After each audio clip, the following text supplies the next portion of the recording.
Then, what can you grow in NFT hydroponics? Kadalasan the best siya for leafy greens like lettuce, spinach, mga herbs like basil.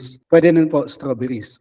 Actually, pwede din po sa fruiting crops like melons, mga cucumbers. Madami po sa ibang bansa. Indonesia, kadalasan nakikita ko Indonesia. NFT ang ginagamit nila sa melons. Pero mas malaki yung gutter nila, mas malalim. Mas malalim po yung gutter and mas malaki. And kadalasan naka-solar sila. Actually, meron din gumagamit ng mga PVC pipes na bilog.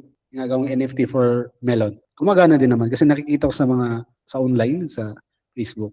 So yun, pwede siya. Pero yun nga lang, dependent ka 100% sa electricity. Kapag hindi ka naka-solar o wala kang backup na electricity, pagka nag-brown out, lagot. Lagot yun. Madami din ako nakikita online. Talagang lahat, isang buong greenhouse, bagsak yung dahon, lanta yung halaman kasi nag-brown out. And yun ang problema. Lalo kapag sa areas nyo, yung brownout is unexpected, yung hindi nag-a-announce. So mahirap yun pagka dependent ka. Unless kung naka-solar ka or mayroon kang battery or storage ng electricity.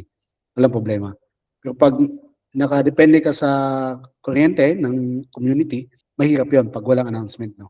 Or kahit pa sabihin natin may announcement pero wala kang backup, mahirap pa din.